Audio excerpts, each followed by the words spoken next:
Bem, inicialmente a gente tem que agradecer não só a presença de vocês encarnados aqui, mas todos esses milhares de espíritos desencarnados, maravilhosos, que vieram nos honrar com essa presença, né? Para nós é uma comunhão espiritual realmente importantíssima para todos nós. Esse acompanhamento que nós estamos tendo é uma maravilha, né? Esse Divino Mestre que está aqui ao meu lado, Oswaldo Polidoro, é uma vida dele de Moisés, que nós vamos falar sobre o judaísmo. E na obra do Edouard Chiré, ele diz que o judaísmo, ou israelismo, é a mesma coisa, gira em torno de Moisés como os planetas em torno do Sol. Moisés é um verdadeiro sol para os judeus. E é uma vida dele, de Moisés, né? O tema é judaísmo. Muito bem. Inicialmente, nós temos que dizer o seguinte: esse mestre sempre combateu as religiões. Veja que o tema que nós vamos falar agora, então, são sobre as religiões. Por quê? Porque anteriormente, nós fizemos 8 palestras anteriores a esta aqui. Essas 8 palestras, a primeira palestra foi uma palestra preliminar de cosmovisão, de abertura para o cosmos, né? De uma tomada de consciência cósmica. Porque sem a abertura para o cosmos, ninguém evolui. Sem adquirir uma consciência cósmica, ninguém irá evoluir. Então é muito importante sair um pouquinho fora do nosso orbe terráqueo, pensando que aqui é tudo, não é? E o universo todo. Então nós tivemos esse estudo. E depois, as seguintes, nós falamos sobre o Código Imortal. O Código Imortal é o conjunto de leis fundamentais que regem o infinito, em que esse mestre escreveu, em obra dele, o seguinte a respeito: quem não souber o que consta, o conjunto dessas leis fundamentais que regem o infinito, poderá ter lido bibliotecas inteiras, mas nada de verdadeiramente importante saberá. Nós podemos ter bibliotecas à vontade, no mundo tem milhões e milhões de livros por aí espalhados em todo o planeta, mas quem não conhecer esse conjunto de leis fundamentais que regem o infinito, poderá ter lido muitos desses livros, passar a vida inteira lendo livros, assimilando muitos conhecimentos, mas todos esses conhecimentos auridos ao redor de todos esses livros representam quase nada se não tiveram conhecimento desse conjunto de leis fundamentais que regem o infinito. Então, a primeira etapa desse curso foi sobre isso. É a chamada doutrina secreta, que era ensinada nos cenáculos fechados. Jesus chamou de doutrina do caminho do Senhor, o Kardec chamou de espiritismo e ele veio chamar de divinismo. É isso. Como esse mestre sempre lutou, ou sempre escreveu muito contra as religiões, eu me recordo que uma ocasião, conversando com ele, há muitos anos atrás, na casa dele, um terreno que tinha lá, eu disse a ele: não dá para amenizar um pouquinho esses ataques às religiões, etc. E ele me respondeu: e é possível ensinar a verdade sem atacar a ignorância? E tem mais: quem não combater a mentira não evoluirá, não triunfará com a verdade. Então, se é mentira, é preciso combatê-la. Por outro lado, também é bom a gente explicar o seguinte: o modelo de conduta de todos nós é Jesus. Não é? Jesus passou a vida inteira dele, a vida pública, né? Os 7 anos de vida pública dele, combatendo uma religião, que é essa que nós vamos falar agora. As frases que Jesus teve contra o sinédrio, o judaísmo da época, são fortíssimas. É a chamada santa indignação. Ele chamava aquele pessoal do sinédrio de homens de rapina e corrupção, que a pretexto de longas preces dilapidam bens de órfãos e viúvas. Vós sois como túmulos, caiados por fora, podres por dentro. Para os discípulos dizia, cuidado com eles, muito cuidado com eles. Quando eles vêm a vocês, por fora, eles vêm com pele de cordeiro. Por dentro são lobos arrebatadores. Cuidado com essa gente do sinédrio. Então Jesus chamou-os também de raça de víboras e assim por diante. E esse mestre disse, nem tudo o que Jesus falou a respeito deles consta nos evangelhos. Os evangelhos não constam tudo o que Jesus falou. Jesus falou isso e muito mais que isso. Ora, se Jesus é o nosso modelo e ele combateu o tempo todo o judaísmo da época, o religiosismo, os religiosos profissionais da época, e pelo fato de justamente ter combatido, é que ele foi ser condenado e sacrificado, como todos nós conhecemos. Então, se ele é nosso modelo, é preciso combater as religiões. Só que hoje, nos tempos atuais, nós não precisamos combater da maneira como Jesus fez. Jesus se expôs demais. Tanto se expôs que houve tudo aquilo que houve. Os tempos hoje são mudados. Hoje há outras possibilidades. Hoje nós estamos na época eletrônica. Hoje as facilidades são grandes. Da gente poder falar livremente sem precisar ficar levantando a voz nem nada. Então há maneiras muito mais fáceis de combater as religiões. Todo mundo sabe, é uma voz corrente, que as pessoas, de uma maneira geral, na simplicidade das pessoas, normalmente diz assim, todas as religiões são boas. Por que são boas? Porque todas elas conduzem a Deus, é o que a maioria costuma dizer. É uma maneira cômoda de explicar que qualquer uma serve. Por quê? Todas seguem por caminhos diversos, mas todas caminham para Deus. É um erro grave. É uma falsa afirmação. Vejam, em lógica formal, aristotélica, existe a figura do silogismo, o racionalismo, a razão. O silogismo significa o seguinte, uma maneira formal de raciocinar para se chegar a uma conclusão correta. Então, uma premissa maior, uma premissa menor e uma conclusão. Vamos ver. Por exemplo, uma premissa maior. Todos os metais se dilatam sob a ação do calor. Premissa menor. O ferro é um metal. Conclusão, o ferro se dilata sob a ação do calor. É silogismo. Vamos transplantar isso para o nosso tema. Todas as religiões são boas.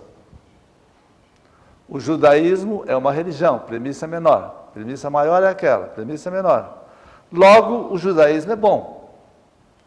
Mas se o judaísmo é bom, e Jesus passou o tempo todo combatendo o judaísmo, como é que nós podemos dizer que Jesus seja bom? É uma contradição. Se o judaísmo é bom e Jesus combateu o judaísmo, automaticamente Jesus combateu uma tese equivocada. Quando se parte de uma premissa maior, errada, falsa, chega-se a um sofisma. Isso chama-se sofismar. E a maioria das pessoas vivem sofismando sem perceber. Por quê? Por falta de estudos, por falta de um exame melhor. Por que falta estudo? As religiões, de uma maneira geral, na sociedade, elas aparecem como verdadeiras pontas de icebergs. Quando a gente olha no iceberg, a gente vê só a pontinha. A gente não sabe qual é a profundidade do iceberg, qual o volume, qual a largura, etc. do iceberg. O tamanho, não se sabe. É preciso mergulhar para ir até o fundo para ver onde é que está, qual é o tamanho do iceberg. Assim também são as religiões. A maioria das pessoas examina as religiões como pontas de iceberg. A grande maioria não procura se aprofundar, descobrir as raízes, onde vão essas religiões, o começo de cada uma. E do começo de cada uma, verificar como é que essas religiões surgiram, como é que elas se desenvolveram no espaço e no tempo, para a gente ter uma ideia real do que elas são hoje. A maioria das pessoas, negligentemente, ou por falta de tempo, por alguma razão, não procura se aprofundar. Daí porque o planeta é dominado por esse círculo vicioso religiosista. Há uma tendência dos pais, quando uma criança nasce, nós chamamos de reencarna, os pais normalmente têm dificuldade de dar uma orientação espiritual para essas crianças. Normalmente entrega nas mãos de algum prelado, de alguma religião. Pelo menos vai ter um encaminhamento para Deus e tal. É um erro grave, gravíssimo. Por quê? Porque as religiões, de uma maneira geral, todas elas sabem dessa técnica. É aquela fase do Salomão. Se a mãe, com o leite materno, ensinar a verdade ao seu filho, a verdade, não uma religião, esse filho jamais se esquecerá. Porque o cérebro da criança é um disco virgem. Grava-se aquilo que se quer.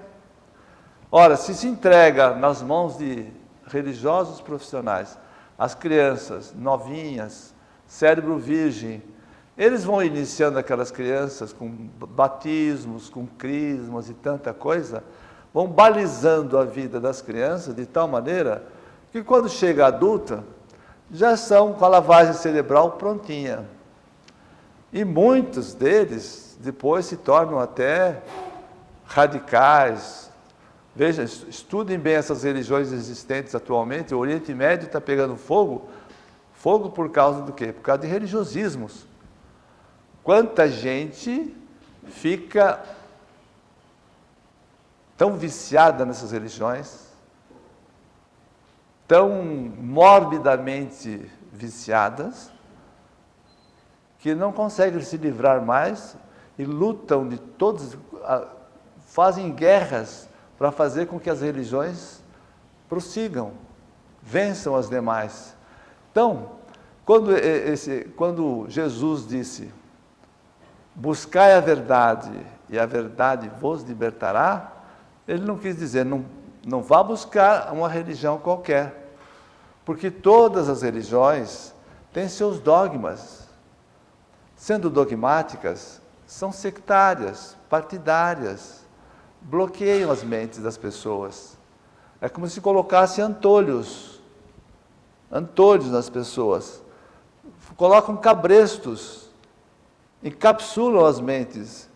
E esses espíritos que se deixam levar por esses religiosismos, praticamente estão estragando uma encarnação, porque não vão ter consciência de um Deus infinito e eterno, porque a maioria leva as pessoas para um Deus antropomórfico, de forma humana. Vejam, 3 pessoas numa só, mistério do Santíssimo Trindade, assim por diante. Vejam então que essa premissa maior de dizer que todas as religiões são boas, porque todas elas conduzem a Deus, é um sofisma muito grande. Bom, então nós vamos fazer o seguinte, nós vamos estudar algumas religiões, as mais conhecidas, as que têm mais influência, particularmente no mundo ocidental. E vamos fazer um estudo sempre usando a mestra da vida, que é a história. É preciso mergulhar, vamos encarar cada religião como um iceberg. Vamos às origens dessas religiões, verificar se o começo está certinho. Tudo que começa certo, e se for bem cuidado ao longo do tempo e do espaço, pode terminar certinho. Mas se não tiver um começo correto, jamais terminará bem. E nós vamos analisar que todas essas religiões que nós vamos analisar, todas elas tiveram um começo errado. Então hoje nós vamos analisar qual? O judaísmo.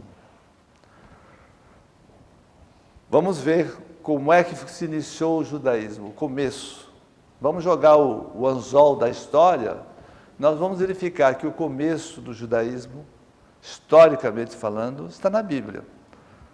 No Pentateuco, que são 5 livros, o primeiro livro é o Gênesis. Se nós formos ao Gênesis, do capítulo 12 ao 50, nós podemos fazer uma sinopsezinha, um extrato desses capítulos e vamos verificar o comecinho do judaísmo. Lá diz assim: na Mesopotâmia, na antiga Mesopotâmia todo mundo sabe, meso, entre Potâmia, rios, entre rios, o Tigre e o Eufrates, que era antigamente a Babilônia e hoje é o Iraque, do Saddam Hussein, etc. Lá diz a Bíblia que na cidade de Ur tinha um cidadão chamado Abraão. Ele era casado com uma senhora chamada Sarai. Já velhinhos, vem um anjo na presença do Abraão e diz: olha, a Sarai, apesar de já com idade, ela vai conceber um filho, que vai chamar Isaac. A Bíblia fala que a Sarai estava numa tenda e Deus até sorriu, falou: como que eu, sendo velha e estéril, eu vou ter um filho? O fato é que ela teve o Isaac. Anteriormente, quando as mulheres eram estéreis naquela época, elas cediam normalmente à escrava para ter um filho no lugar dela. Então, anteriormente ao nascimento do Isaac, como ela era estéril, ela cedeu uma escrava dela chamada Agar para ter um filho com Abraão. E ela teve um filho, a Agar teve um filho chamado Ismael. Nós vamos verificar que o Ismael deu o ismaelismo, que é o muçulmanismo. Então nós vamos verificar o seguinte: o patriarca é Abraão.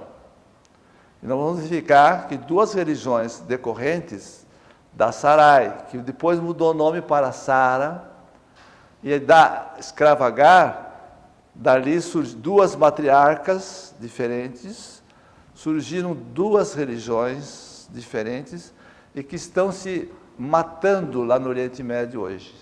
Mas já começaram brigando, né? Porque como não... Entenderam bem? Então, isso nós precisamos examinar o comecinho de tudo. De tudo.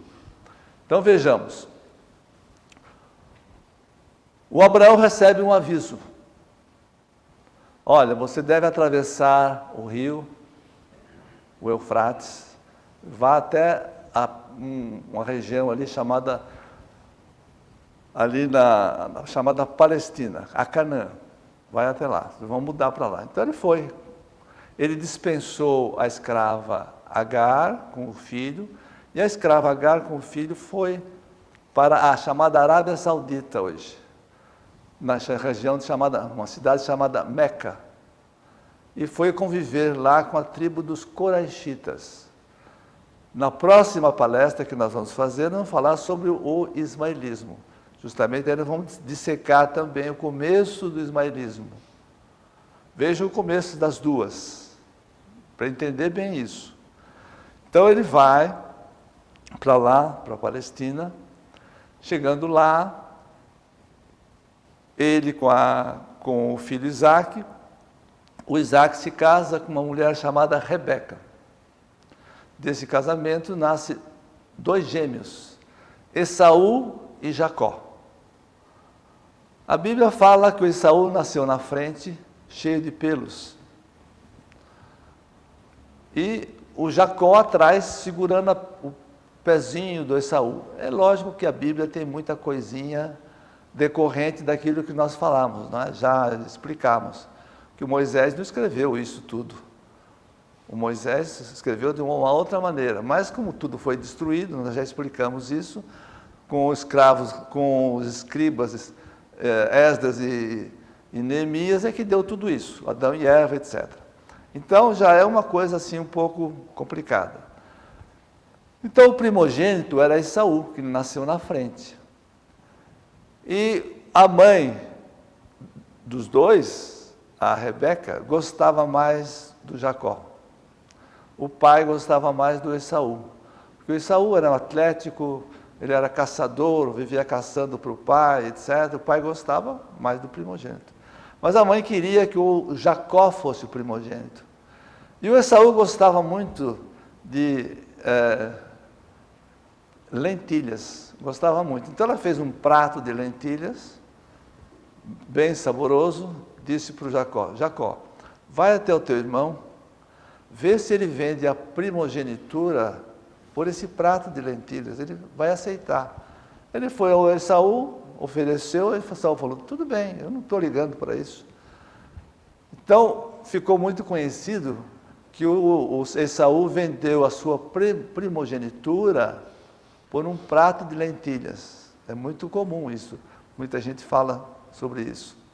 Pois bem, então, nesse caso, o Jacó então se tornou primogênito, e o Isaac disse: Jacó, eu quero que você volte para a terra dos meus pais, dos meus antepassados, que é a Babilônia, a Mesopotâmia. Você vai lá e vai arrumar um casamento com a filha de um tio seu, o Labão. Ele foi, chegando lá, ele viu uma moça chamada Raquel. Se apaixonou por ela por ele. Ele chegou ao Labão e disse: Labão, eu sou seu sobrinho, eu me apaixonei por sua filha, meu pai me mandou que viesse até aqui para me casar com uma filha sua, eu quero me casar com a Raquel. O Labão disse o seguinte: não é normal casar a mais nova, eu tenho que casar primeiro a primogênita. A primogênita é a Lia. O Jacó insistiu, então ele concordou. A Bíblia diz assim, na noite de núpcias, uma coisa também que pouca gente vai aceitar, na noite de núpcias, o Labão, em vez de colocar Raquel, colocou a Lia. E ele teve filhos com a Lia, teve filhos com as escravas da Lia, teve um filho, o José, com a Raquel, e teve filhos com a escrava da Raquel. Então, o Jacó se tornou polígamo.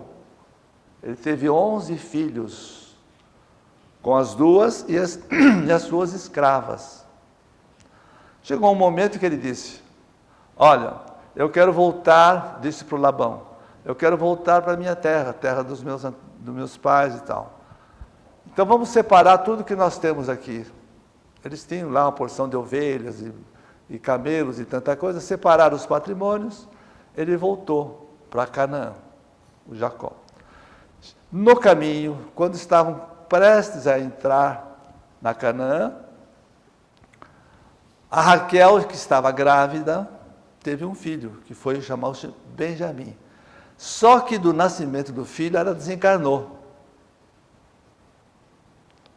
E tem até um túmulo hoje lá da Raquel. Quem faz turismo lá em Israel vai visitar o túmulo da Raquel e tal. Ela desencarna. Então, o Jacó ficou com 12 filhos. Um belo dia, os irmãos do José, ficaram com ciúmes dele, porque o Jacó gostava mais do José. O que eles fizeram? Venderam José para uns caravaneiros do Egito. Venderam e disseram para o pai, olha, o José foi vendido lá, ele morreu, também desencarnou, desapareceu, e o Jacó ficou muito triste e tal. E um belo dia também, o José estava no Egito e estava preso. E junto com os prisioneiros disseram para ele, nós tivemos uns sonhos e não sabemos interpretar esses sonhos. Você sabe, José? O José falou, sei. E o José interpretou os sonhos desses dois prisioneiros. Esses prisioneiros foram libertados e foram trabalhar com o faraó. Lá trabalhando com o faraó disse, eu tive 2 sonhos e gostaria que tivesse alguém que soubesse interpretar esses sonhos. Alguém de vocês sabe interpretar os sonhos? Esses ex-prisioneiros disseram, não, nós sabemos. Tem um cidadão chamado José que sabe interpretar sonhos. Então, pode libertá-lo, traz para mim. Chegou na frente dele, ele disse assim, você sabe interpretar os meus sonhos? O José falou, pode contar os seus sonhos. Ele contou, eu tive 2 sonhos. Um, que eu sonhei que eu via várias vacas gordas e vacas magras saindo do Egito. Depois eu tive um outro sonho que eu vi 7 vacas, aliás, 7 espigas de trigo gordas e 7 espigas de trigo magras. O que quer dizer isso? O José falou, as 7 vacas gordas e as espigas gordas representam o quê? A abundância. A abundância. E as 7 vacas magras, as espigas magras, significam escassez. O que quer dizer isso? Quer dizer que haverá 7 anos de muita abundância no mundo. O mundo era pequeno, conhecido. E depois haverá 7 anos de escassez. E o que você recomenda? Diz o faraó. Eu recomendo que na época da abundância se construam silos e a gente armazena tudo. Quando chegar a época da escassez, automaticamente nós teremos tudo à nossa disposição. O faraó gostou e deixou ele como administrador. Quando chega a época, então, da escassez, o Jacó, que estava lá, o José estava no Egito, o Jacó estava na Canaã. Então, o Jacó disse, meus filhos, nós não temos alimentos. Eu estou sabendo que no Egito tem alimentos. Pega esse dinheiro aqui, vão lá comprar mantimentos para nós. Eles foram. Chegando lá, era o Jacó, que estava administrando tudo. Eles não reconheceram o Jacó, só que o Jacó os reconheceu. O Jacó disse assim, eu vendo para vocês os mantimentos, mas só vou vender a metade. Vocês voltem para suas casas. Se vocês trouxerem o pai de vocês e toda a família de vocês para cá, eu vendo a metade, ou a outra metade. Eles voltaram, explicaram para o Jacó concordou, e foram todos para o Egito. No caminho, isso é histórico também, no caminho, o Jacó teve sonhos, aquelas chamadas escadas de Jacó e tal. E uma das ordens dos sonhos que ele recebeu era para mudar o nome de Jacó para Israel. Por isso que hoje é o Estado de Israel. Não é o Estado de Jacó, Estado de Israel. Mudou aí. Quando eles chegam lá no Egito, o Jacó reconheceu o José e ambos se abraçaram, etc. e tal. E o Jacó cobrou dos filhos. Como é? Me disseram que ele estava morto e tal. Ele perdoou os filhos, aquela coisa toda. E então se estabeleceram lá na região da planície do Goshen, bem no norte do Egito. Lá, eles se reuniram, ficaram por lá durante 400 anos, usando o quê? A endogamia e a circuncisão. A endogamia quer dizer endo, dentro, gamia, casamentos. Casamento entre eles, só se casavam entre eles e usavam a circuncisão. A criança, masculina, 8 dias depois do nascimento, era cortado o prepúcio para proliferar. Ficaram lá uns 400 anos e proliferaram tanto que chegaram a quase 100 mil. O faraó da época, já 400 anos depois, o faraó da época ficou assustado com aquilo, falou, puxa, essa turma vai se rebelar aí, vai revolucionar tudo, vou torná-los escravos. Então eles se tornaram escravos, a chamada escravidão deles, foram tornar escravos do faraó. Existia como irmã do faraó uma moça chamada Termutes. A Termutes era uma princesa que era irmã do faraó. Que mais tarde, esse mestre diz que ela veio a ser a Maria, a mãe de Jesus. Essa princesa se apaixona por um judeu chamado Tiago, que mais tarde veio a ser o apóstolo Lucas, na época de Jesus. Eles se apaixonam, ela é engravida, e ela sai para fora do palácio, numa casa de campo, teve o filho lá. Quando ela volta, ela coloca o filho num cestinho, e colocou nas águas ali do rio Nilo, junto com as escravas, e as escravas acharam, então, aquela criança, e a criança teve o nome de Moisés, que quer dizer o achado nas águas. Ele brincava, ele está aqui do meu lado, ele brincava quando ele falava sobre esse assunto, ele dizia, nunca fui filho de um cestinho, hein? Brincadeira dele, não é? Então, essa criança foi criada no cenáculo egípcio dos iniciados. Por quê? Porque a Termutes era uma iniciada, era uma grande vidente, e foi avisada, esse seu filho vai ter que ter uma educação especial. Então foi para o cenáculo, o chamado esoterismo egípcio, hermético, de Hermes Trismegisto, por isso que é hermético, fechado. Teve toda uma educação própria dos iniciados. Quando ele fica bem adulto, um dia ele foi visitar os judeus. E lá tinha um verdugo batendo muito num judeu. Ele ficou com pena daquilo, para salvar, acabou matando o verdugo, porque o verdugo ia matar aquele judeu. Em legítima defesa do coitado lá. Com aquilo ele teve que se afastar. Ele se afasta e um dia ele encontra com uma moça chamada Séfora. Se apaixona pela Séfora, cujo pai era Jetro, que era um iniciado. Aí ele se apaixona, casou com ela, Moisés casa-se com ela e tem 3 filhos.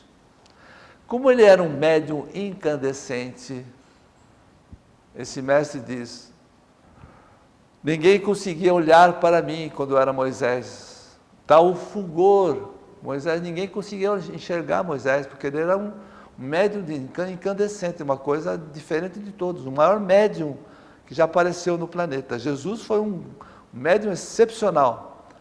Mas o Moisés fez coisas muito maiores que Jesus, em termos assim de grandeza, de ferir as leis brutas da natureza.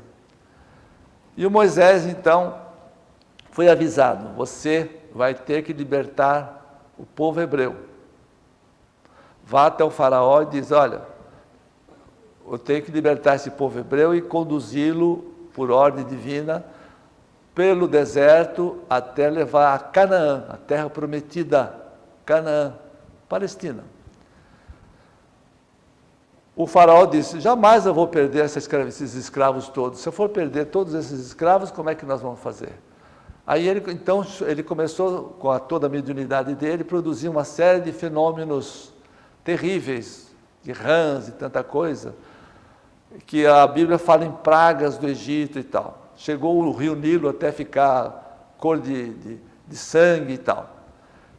O faraó resistiu muito, até que um dia ele falou, agora você tem um filho de 5 anos. Agora são as crianças, os primogênitos vão ficar doentes e tal, e o teu filho poderá perecer. Isso aconteceu. Como o filho dele ficou doente, o faraó ficou com medo e falou, tá bem, eu liberto. Então libertou. Ele conduziu aquele povo, o Moisés conduziu o povo, passou ali pelo Mar Vermelho, a parte mais estreita do Mar Vermelho, e ele batia com o cajado, bateu com o cajado e o Mar Vermelho se abriu.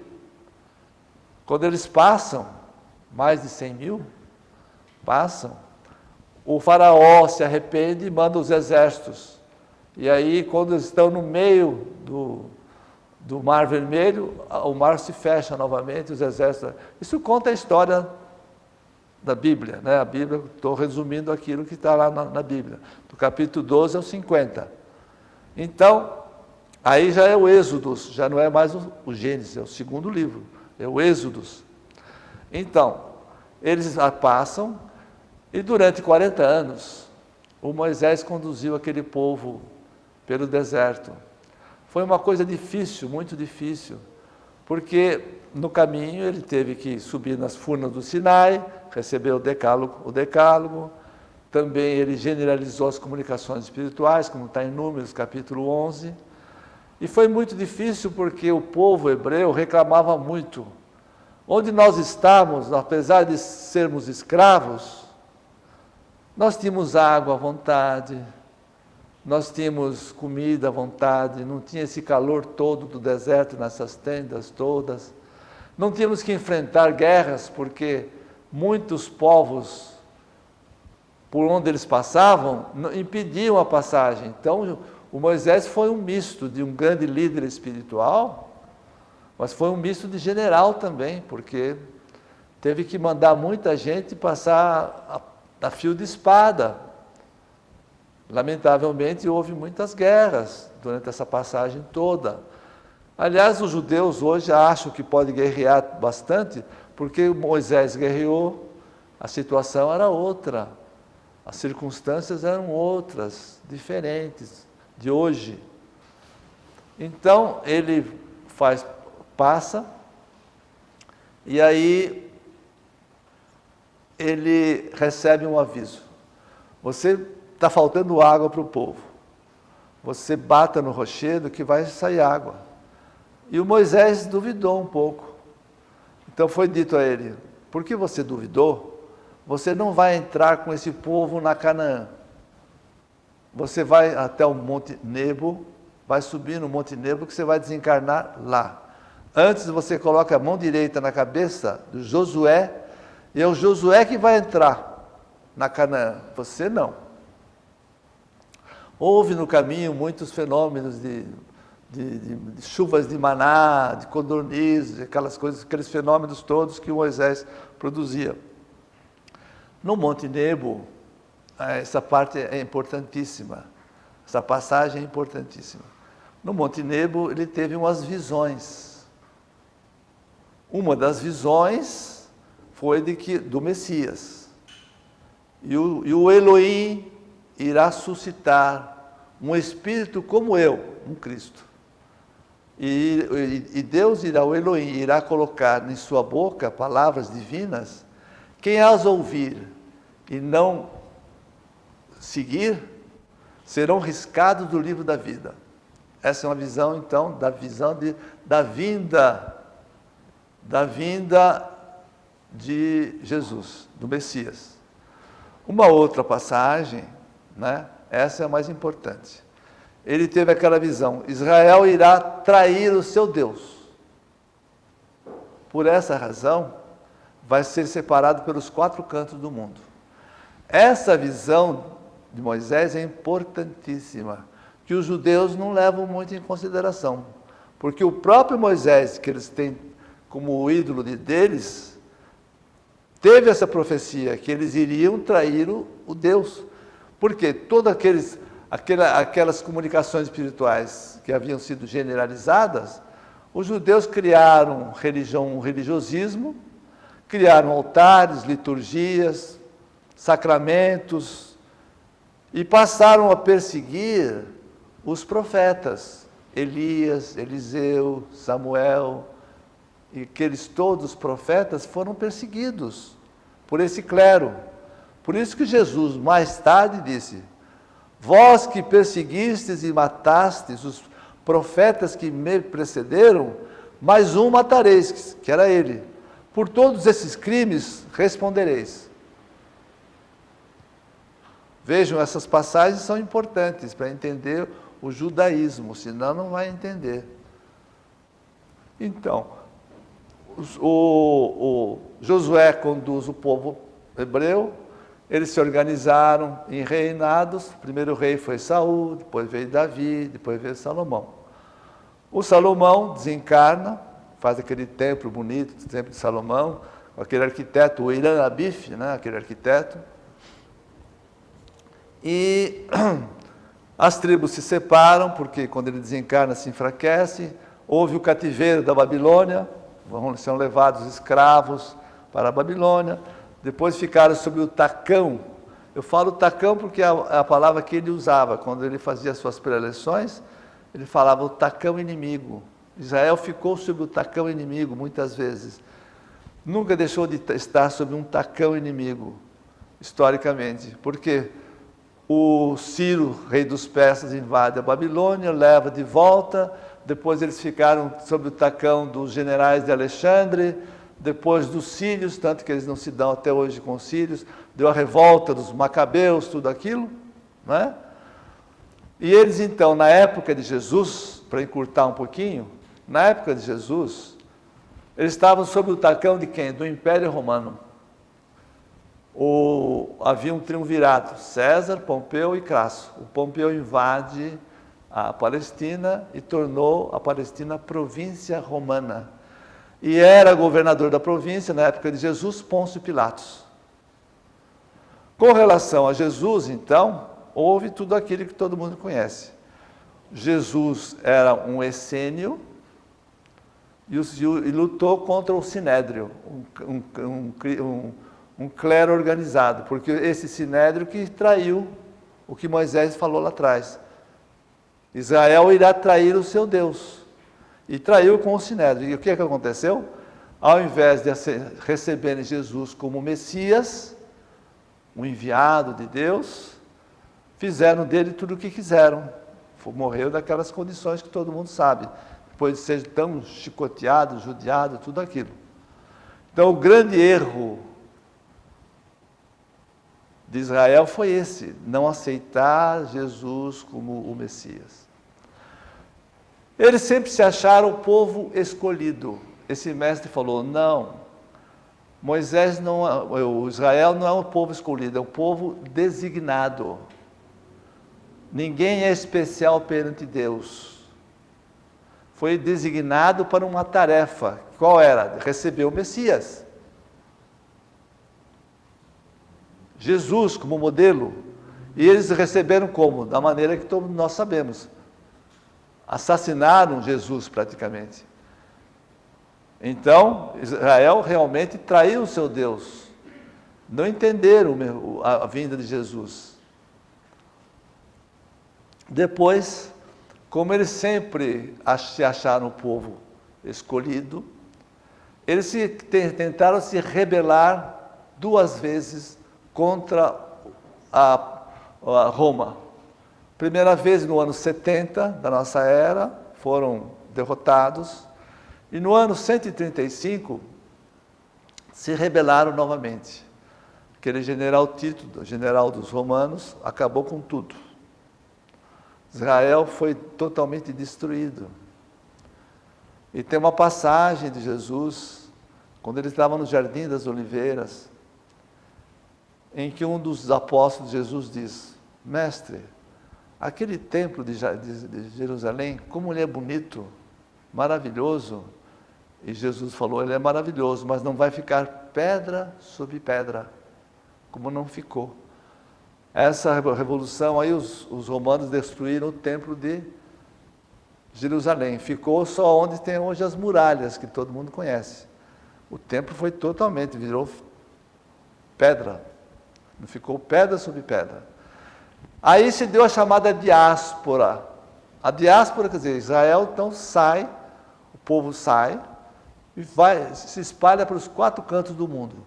De acordo com a profecia do Monte Nebo, do Moisés. Israel irá trair o seu Deus. Por essa razão, será espalhado pelos 4 cantos do mundo. O próprio Moisés falou isso. Eles são fãs de Moisés e não seguem aquilo que Moisés, não entendem aquilo que Moisés explicou, profetizou. Está tudo bem escrito isso. Eles saem pelo mundo. A Idade Média, a Igreja Católica mandava em tudo. Tudo na igreja, tudo pela igreja, nada fora da igreja. Fora da igreja não há salvação, é heresia.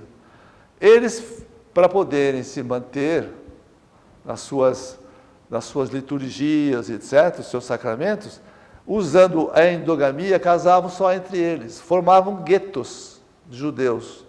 Então eles ficaram antipatizados. E a religião, e os católicos, na época, queriam que eles se tornassem cristãos novos. Na verdade não é cristão novo, é católico novo. E a maioria, como não concordava, ia parar nas fogueiras. Então, os judeus foram muito perseguidos pela religião católica, pelo catolicismo, e muitos foram parar em masmorras, em prisões infectas, a pão e água, a ferros. Quando não, eram queimados em praça pública para servir de exemplo. Olha, quem estiver fora da igreja, nós torramos vocês aqui. Ó. A igreja aterrorizou toda a Idade Média. A Idade Média são 1000 anos, do século V ao século XV. Os tempos modernos, a mesma coisa. Um pouco antes dos tempos modernos, tem um exemplo clássico, os historiadores falam muito da chamada perseguição aos judeus na Espanha. Na Espanha, 2 reis católicos, Fernão de Aragão e Isabel de Castela, além de combaterem os muçulmanos que estavam lá, eles combateram muito os judeus. Então os judeus fugiram de lá e foram parar em outras paragens. Como eles eram muito perseguidos, eles nunca tiveram um patrimônio fixo. Nunca se dedicaram, pode ver que os judeus nunca se dedicaram a atividades agropastoris. Nunca. Sempre se dedicavam a joias, dinheiro, patrimônio móvel, porque facilitava as fugas. Não precisa eles tinham que estar sempre fugindo. Era terrível a perseguição que eles tinham. Então eles se tornaram o quê? Os maiores joalheiros do mundo, H. Stern, etc., né? Os maiores banqueiros do mundo, Rockefeller, Rothschild, Safra, etc. E então eles se dedicaram mais a essa área, comércio também, os maiores comerciantes do mundo, grandes financistas e tal. Tem uma obra, o Protocolo dos Sábios do Sião, que eu recebi desse mestre para ler, que eu li, explica tudo muito bem isso. Que eles falaram, então vamos cuidar mais dessa área financeira, vamos dominar as mídias, jornais, revistas, etc. E aí é o que acontece, que está na mão deles, né? Aqueles Soros, etc., que todo mundo sabe. Não precisa explicar muito. Quem está acompanhando um pouco a economia do mundo, a macroeconomia e tal, sabe disso. Então, eles sempre se dedicaram a isso, a essas atividades, a atividades financeiras, comerciais. Judiaram um pouco do catolicismo, porque havia aqueles chamados papas gastadores, por exemplo, o Alexandre VI, gastava muito, o pai da César Borgia, Lucrécia Borgia, muitas amantes e tal, eram papas gastadores. Quando nós formos falar da igreja romana, nós vamos estudar esse lado negro da igreja. Gastavam tanto e depois a Santa Sé ficava sem dinheiro. O que eles faziam? Eles emprestavam dinheiro para os papas, os banqueiros florentinos, e cobravam juros, chamada lei da usura. Por isso que os católicos, a igreja católica é contra a lei da usura, porque foram muito judiados pelos próprios judeus, porque era uma maneira de uma espécie de um revanchismo. Então os judeus tiveram esse tipo de formação. Quando vamos passar alguns séculos para facilitar o entendimento de todos, vejam que nós estamos constituindo uma linha invisível da história, pensando da história os fatos mais interessantes para reconstituir. É pelo fio que se vai a meada, nós vamos chegar na meada daqui a pouco. Então, reconstituindo tudo isso, já vamos saltar agora para o início do século XX. Os judeus resolveram fazer um segundo êxodo. Então, silenciosamente, os judeus que estavam espalhados pelo mundo foram voltando para a Palestina. Acontece que eles haviam saído da Palestina no século II, 135 depois de Cristo, século II. Os palestinos ficaram lá, foram invadindo, ficaram de lá 18 séculos. Quando eles chegaram na Palestina, os palestinos já estavam lá. Então começaram a ter atritos, problemas. Veio a Primeira Grande Guerra e a Segunda Grande Guerra. A Segunda Grande Guerra, o Hitler, todo mundo sabe, a chamada Mein Kampf, que era a obra dele e tal, eles queriam mostrar a supremacia da raça ariana, a raça branca, que os alemães seriam os descendentes da raça branca e tal, fazer o pan-arianismo, o pan-germanismo. E os judeus é que detinham dinheiro. Sem dinheiro não se faz guerra, não faz nada. Então pegou os judeus todos, 6 milhões de judeus, Holocausto, todo mundo fala, né? Auschwitz, quanta coisa aconteceu. Os principais judeus, os judeus mais importantes assim, conseguiram fugir. O Einstein fugiu, quanta gente importante fugiu, Von Braun, aquele fogueteiro, já fugiu, quanta gente, vários outros grandes gênios judeus fugiram para os Estados Unidos, para outros locais. Mas então, os judeus foram muito perseguidos, judiados. Terminou a Segunda Grande Guerra, eles queriam ter o Estado deles, o Estado de Israel. Então houve uma assembleia na ONU, a Assembleia Geral da ONU, que era justamente presidida por um brasileiro, Oswaldo Aranha, que presidiu a Assembleia. E lá foram criados 2 estados, um Estado de Israel e um Estado palestino. Então Israel montou, a partir de 1948, o seu Estado. O primeiro presidente foi Ben-Gurion. Esse Ben-Gurion era uma pessoa notável, muito correto, muito direito. O nosso mestre Oswaldo Polidoro falava muito nele. E o seu Oswaldo dizia o seguinte, o Ben-Gurion escreveu um livro, eu não li esse livro, mas ele citava muito.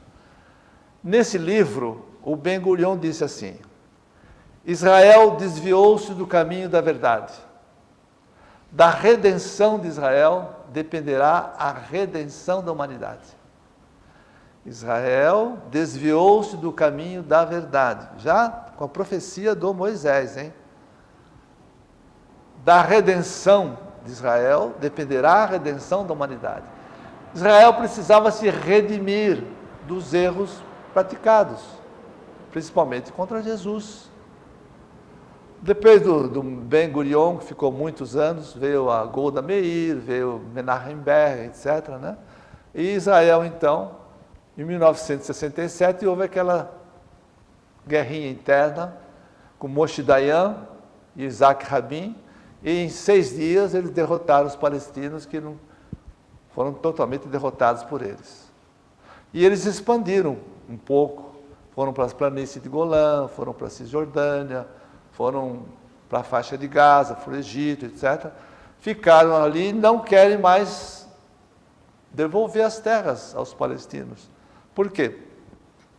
Porque eles foram recebendo mais gente.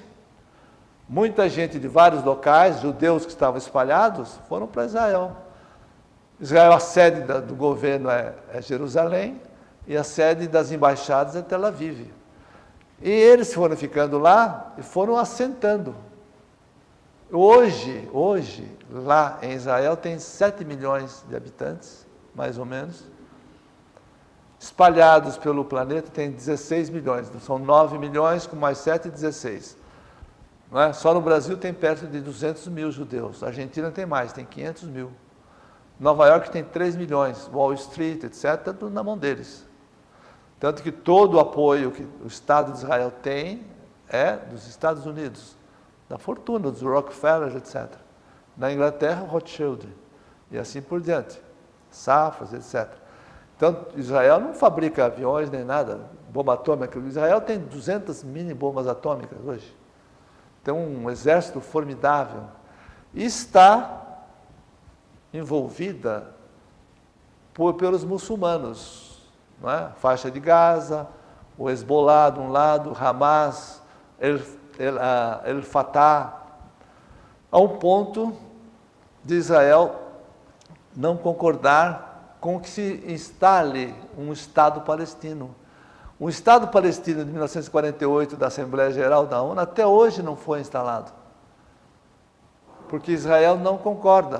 Por quê? Deus nos deu aqui a Palestina em possessão perpétua.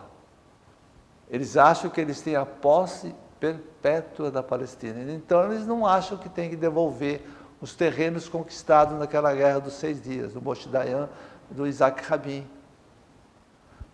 Então, nunca vai ter paz. O grande problema de Israel é a água, porque eles não têm água, então eles estão lá na colina de Golã, junto à Síria, e lá tem uma nascente de água. Então, eles não entregam nunca por causa daquilo. Se eles entregar, ficam sem água. Que vai parar no Mar da Galileia, que não é um mar, é um lago, de 25 quilômetros de diâmetro. Água, espaço territorial e paz. Por isso que eles sempre se despedem com shalom. Shalom quer dizer paz. Eles têm toda essa organização. Acontece que os muçulmanos, então, unidos todos, querem jogar Israel no Mediterrâneo. Querem expulsar Israel de lá. Então, existe um ódio religioso muito grande lá. Israel jamais vai ter paz, enquanto não se redimir.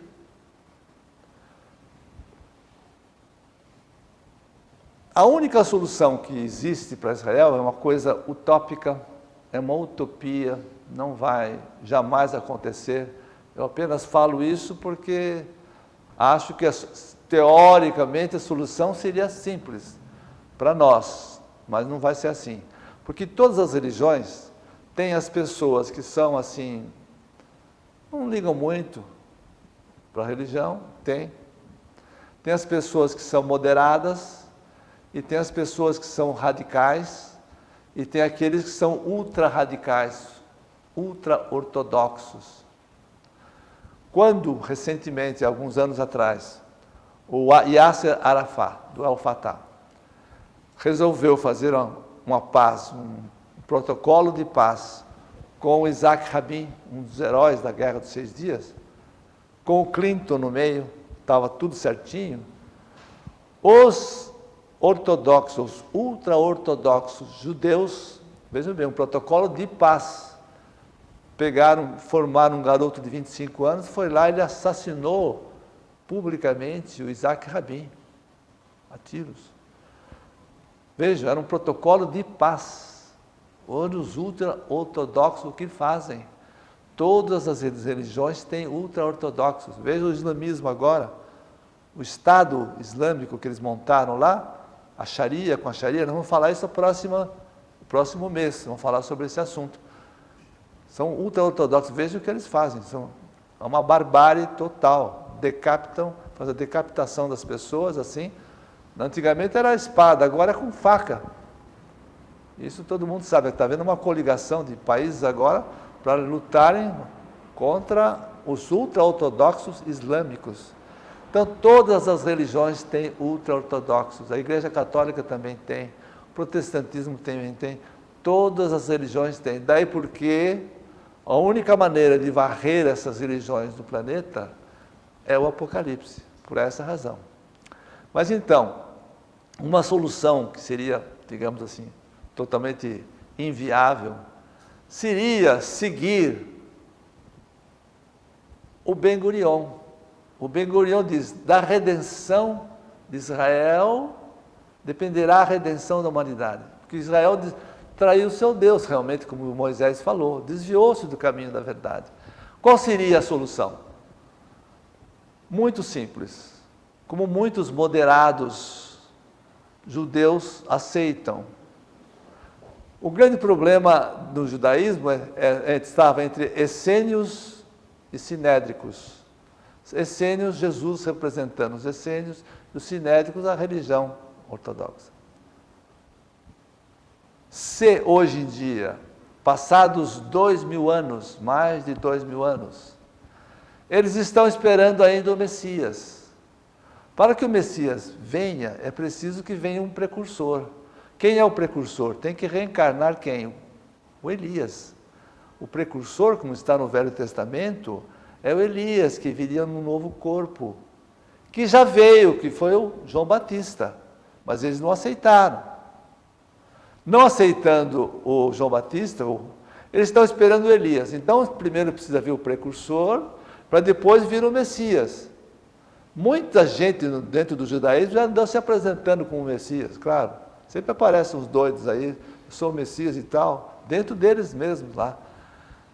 Resultado, passados 2000 anos, eles já deveriam ter concluído em fazer uma autocrítica, isto é, uma revisão. Vamos ser revisionistas. Nós erramos. Escolhemos o judeu errado, porque Jesus era judeu. Jesus nasceu na Judéia, o que vem do quarto filho de Jacó, Judá, que era o quarto filho de Jacó. Jesus era judeu, o Sinédrio era judeu. Nós pegamos quem? O judeu errado. Ficamos com o Sinédrio e sacrificamos o Messias. Se isso pudesse ser viável, não vai ser, porque os ultra-ortodoxos, a turma toda, não vai concordar, claro. Estaria resolvido o problema. Jesus já veio, o Messias já veio, nós estamos esperando o Messias, automaticamente desaparece o israelismo. Para quê? Vamos nos confraternizar com os palestinos. Aquela seria paz, haveria paz. Isso não vai acontecer, claro que não vai, porque os religiosismos, quando chegam a um ponto de gente adulta e radical, não acontece nada. Não é possível voltar atrás. Então está dando essas guerras todas aí.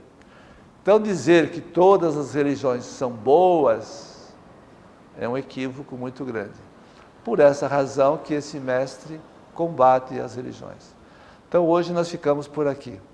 No próximo mês nós vamos estudar o islamismo, que é da linha da matriarca Agar. Obrigado pela atenção dispensada.